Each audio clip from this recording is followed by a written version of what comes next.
el acuerdo a la hora de repartir los días de faena en la pesca de arrastre en el Mediterráneo. Está con nosotros el ministro de Agricultura, Pesca y Alimentación, Luis Planas. Ministro, muy buenos días.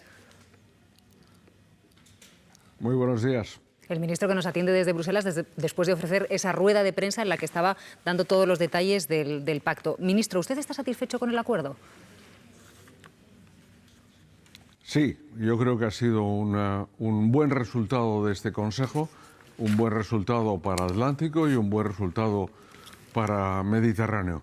Partíamos de una propuesta muy desequilibrada y creo que muy perjudicial para nuestros intereses, una reducción de un 79%, y gracias a la negociación, una negociación que realmente ha sido de infarto, pues anoche conseguimos de madrugada un acuerdo que nos permite compensar mediante medidas técnicas esos 79% de días de esfuerzo, con lo cual nuestros pescadores podrán pescar en el 2025 el mismo número de días que en el año 2024, esto sí, con algunas medidas en materia de mallas, de vedas o de puertas volantes que son importantes de cara a la sostenibilidad.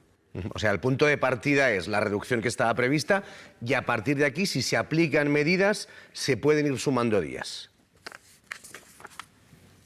Efectivamente, así es, y de hecho, tanto lo que se refiere a la costera como a las aguas profundas, si se adopta por toda la flota, que es nuestra intención, se disminuye un 30% y un 50%, es acumulativo. El límite máximo de la disminución es ese punto de partida del 79%, por tanto, conseguimos neutralizar lo que hubiera supuesto una medida, en mi opinión, muy injusta y muy perjudicial, no solo para nuestros armadores y pescadores, sino también para nuestros puertos, lonjas y para muchos territorios y, evidentemente, empresas y personas en todos los 3.500 kilómetros de nuestra costa mediterránea. Ministro, esas 12 medidas para asegurar la sostenibilidad del mar Mediterráneo, ¿en qué consistirían?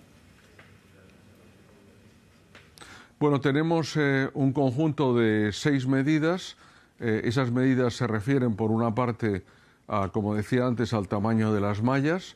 En la pesca costera la situaríamos en 45 milímetros, en aguas profundas en 50 milímetros. Después, algunas vedas ajustadas de forma, digamos, sectorial y de espacio, y finalmente la utilización de esa técnica llamada de las puertas voladoras desde el punto de vista de un menor impacto ambiental y también de un mejor rendimiento energético. Pero sobre todo yo quiero subrayar el esfuerzo que todo el conjunto de nuestro sector pesquero en el Mediterráneo ha venido ya efectuando en los últimos 5 años. Por eso quiero subrayar, lo dije al principio de esta negociación, que la propuesta de la Comisión me parecía particularmente injusta y por eso ha sido tan difícil el conseguir un resultado equilibrado al final, porque partíamos de una propuesta muy desequilibrada. Pero yo creo que en términos prácticos, y es lo importante para el sector, anoche me reuní de madrugada con él, es conseguir ese equilibrio entre la rentabilidad, que es absolutamente necesaria, y también la sostenibilidad. Son los primeros interesados, los propios pescadores, en que continuemos teniendo stocks para continuar desarrollando su actividad, ¿no? Ministro, 6 de esas 12 medidas que mencionaba pivotan sobre el cambio de mallas. ¿Se contempla algún tipo de subvención para que nuestra flota del Mediterráneo pueda cambiar esas mallas lo más rápidamente posible? Porque este acuerdo entraría en vigor el 1 de enero.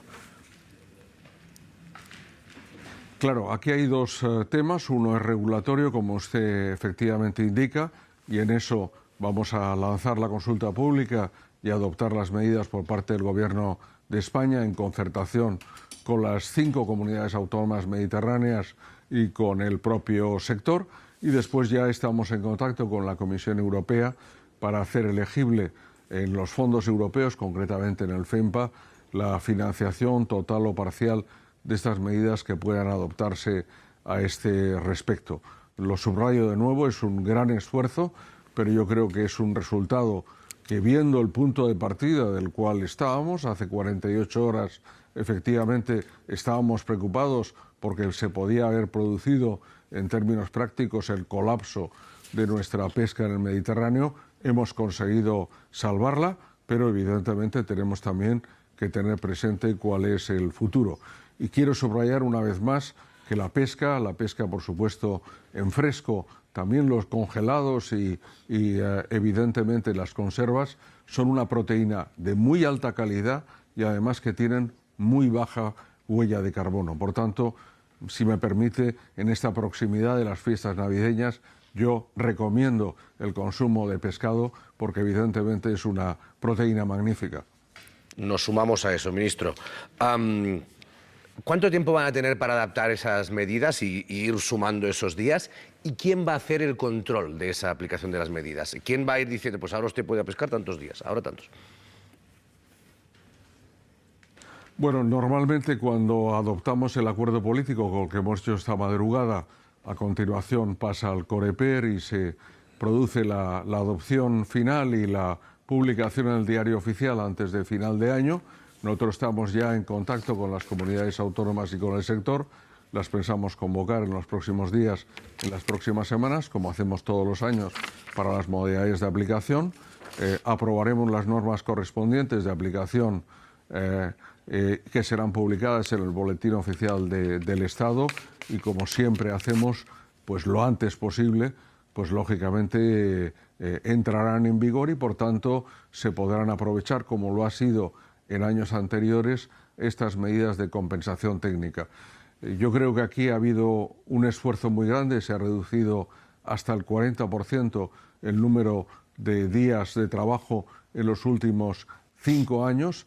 La propuesta de la Comisión Europea, que hubiera situado en 27, convertía como media en todo el sector en España, de los 570 buques que tenemos en el Mediterráneo, hubiera convertido en prácticamente imposible la actividad pesquera.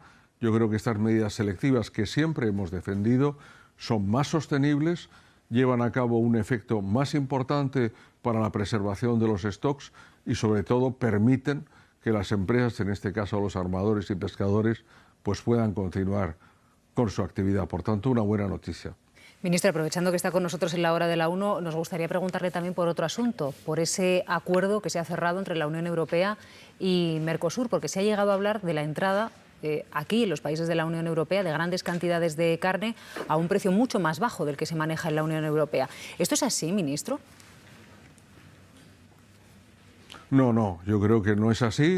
Anteayer aproveché un hueco en el desarrollo de este Consejo para reunirme con otros ministros, con el COPA-COGECA, que es la representación europea de los agricultores y ganaderos. Creo que la Unión Europea y particularmente España tiene intereses comerciales ofensivos muy interesantes de venta en los países de Mercosur. Estoy pensando en el aceite de oliva, estoy pensando en el vino, estoy pensando en el sector porcino, también en frutas y hortalizas y en otros. Y las cantidades, los contingentes, tanto en carne de vacuno como de ave o de azúcar o de arroz, son limitadísimos. Es decir, mi opinión es que, y la opinión del Gobierno, es que no van a tener un efecto disruptivo en el sector. Evidentemente hay un país, Francia, en el cual esta cuestión es prácticamente una cuestión nacional y hay incluso, lo decía recientemente un editorial del periódico Le Monde, una mitología creada en Francia respecto de este tema, pero nuestros intereses son diferentes. Somos una gran potencia agroalimentaria, hemos exportado 73.730 millones de euros en los últimos 12 meses, con un saldo que es próximo a los 19.000 millones de euros, y yo creo que nos interesa mucho comercialmente, sin duda, pero también desde un punto de vista geopolítico para la Unión Europea y para España. Estemos pensando también que son países que hablan español, que hablan portugués, y es una buena noticia porque la Unión Europea, en un momento como nos encontramos en el mundo, no se repliega sobre sí misma, sino que se abre a la cooperación con los demás, y yo creo que ese es el presente y el futuro. La Unión Europea ha significado siempre paz, estabilidad y progreso. Y yo creo que este acuerdo comercial también lo significa. Pues ministro, muchísimas gracias por atender a la hora de la 1 desde Bruselas, después de la enésima madrugada intensa negociando el futuro de la pesca en nuestro país. Gracias. Muchas gracias. La verdad es que es la 7ª ocasión que lo hago como ministro en nombre del Gobierno. Ya la debe temer, ministro. La más difícil, pero ha salido bien. Ha salido bien y estoy contento por ello. Y muchas gracias a todos los espectadores y a ustedes por la invitación a su programa. Gracias. Hasta la próxima, ministro. Muchísimas gracias. Bueno,